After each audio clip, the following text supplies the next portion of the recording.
ఆంధ్రప్రదేశ్ సాక్షి editor Dhanunjaya రెడ్డిపై AP పోలీసులు అక్రమ చర్యలను నాగర్ కర్నూలు జర్నలిస్టు తీవ్రంగా ఖండిస్తూ నాగర్ కర్నూలు జిల్లా కేంద్రంలోని అంబేద్కర్ చౌరస్తాలో జర్నలిస్టు సంఘాల ఆధ్వర్యంలో నిరసన కార్యక్రమాన్ని చేపట్టారు. ఈ సందర్భంగా వివిధ సీనియర్ జర్నలిస్టులు మాట్లాడుతూ ఆంధ్రప్రదేశ్ పోలీసులు అక్రమంగా సాక్షి ఎడిటర్ను టార్గెట్ చేస్తూ అక్రమ కేసులు బనాయించి దాడులకు దిగడం సిగ్గుచేటని, పోలీసు అధికారులు ఏ రాజకీయ పార్టీకి గాని నాయకులకు గాని కొమ్మకాయద్దని నిత్యం ప్రజల పక్షాన ఉంటూ వారి సమస్యల పరిష్కరణకు కృషి చేస్తున్నటువంటి జర్నలిస్టులతో సోదర భావంతో కలిసి ఉండవలసిన పోలీసు అధికారులు ఇలాంటి దాడులకు దిగటం వారి హీనమైన చర్య అని వారు విమర్శించారు.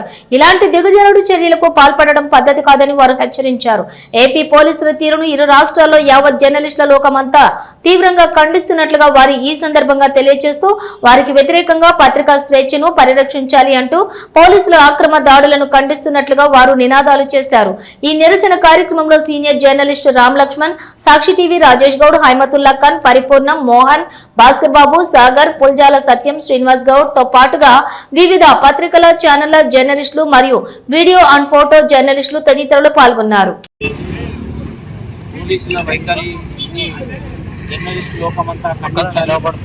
పత్రికలు ఏవైనా యాజమాన్యాలు ఏవైనా బాధ్యత గల ఎడిటర్ ధనుంజయ రెడ్డిపై అతని ఇంట్లోకి చొరబడి పద్ధతి నోటీసు లేకుండా, సర్చ్ వారెంట్ లేకుండా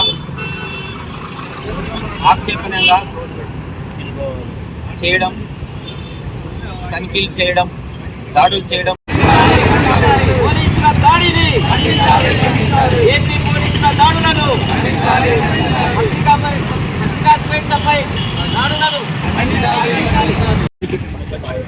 పాకిస్తాన్ ఉగ్రవాదుల చేతుల్లో ఆర్మీ సైన్యం అంతా ఆడుతుంది. భారతదేశమే అటువైపు చూస్తుంది. ఆ సమయంలో జర్నలిస్టులు లేకపోతే మనకు ఏ చిన్న సమాచారం బయటికి రాదు. అట్లాగే ఇతర పరిస్థితుల్లో జర్నలిస్టులు పనిచేస్తున్నారు. సాధ్యాసాధ్యాలు ఏమైనప్పటికీ కూడా అసలు సమాచారం లేకుండా ఎడ్రారితో జ్వరపడడం అంటే మామూలు విషయం కాదు. ఒక ఎడ్రారికనే అలా జ్వరపడితే మామూలు జరుగుతున్న పరిస్థితి ఏంటి కనుక భారతవర్గాలు ఎవరైనా సరే ఆ గవర్నమెంట్ ఉండొచ్చు, ఆ గవర్నమెంట్ పడిపోవచ్చు, ఇంకో గవర్నమెంట్ రావచ్చు. అప్పుడు ప్రతీకార చర్యలకు పాల్పడే విధానాలు జరుగుతున్నాయి. ఇది ఎట్టి పరిస్థితుల్లో కూడా జర్నలిస్టుల విషయంలో ఒక ప్రత్యేక విధానం పాటించాలి. ముఖ్యమంత్రి కానీ గవర్నర్ల విషయంలో కానీ ఏ రకమైన పద్ధతి పాటిస్తుందో జర్నలిస్టుల విషయంలో కూడా అదే పాటించాలని కోరుతాం. నమస్కారం. ఈరోజు సాక్షి దినపత్రిక ఎడిటర్ ధనుంజయ రెడ్డి గారికి వారి ఇంటిపై ఏపీ పోలీసులు దౌర్జన్యంగా ఇంట్లోకి చొరబడి ఇష్టారీతిగా ఎటువంటి నోటీసులు లేకుండా ముందు సమాచారం లేకుండా ఇంట్లోకి చొరబడి దౌర్జన్యం తీరుపై పత్రికా సమాజం చూస్తుంది.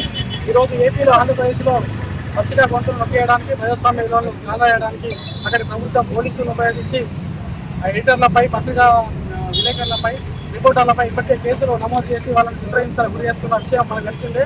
ఈరోజు ఉదయం 9:30 గంటల సమయంలో సాక్షి ఎడిటర్ ధనుంజయ రెడ్డి గారి ఇంటిలో లోపలికి అక్రమంగా చొరబడి వారి నుంచి అక్రమంగా వారి నుంచి తనిఖీలు చేపట్టి దౌర్జన్యం చేసిన తీరు పైన యావత్ జర్నలిస్ట్ సమాజం మండిపడుతోంది.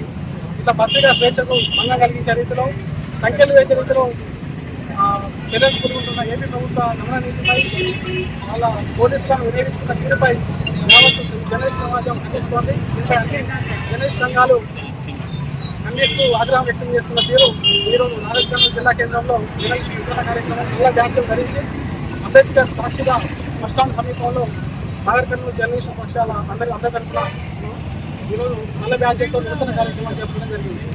ధన్యవాదాలు.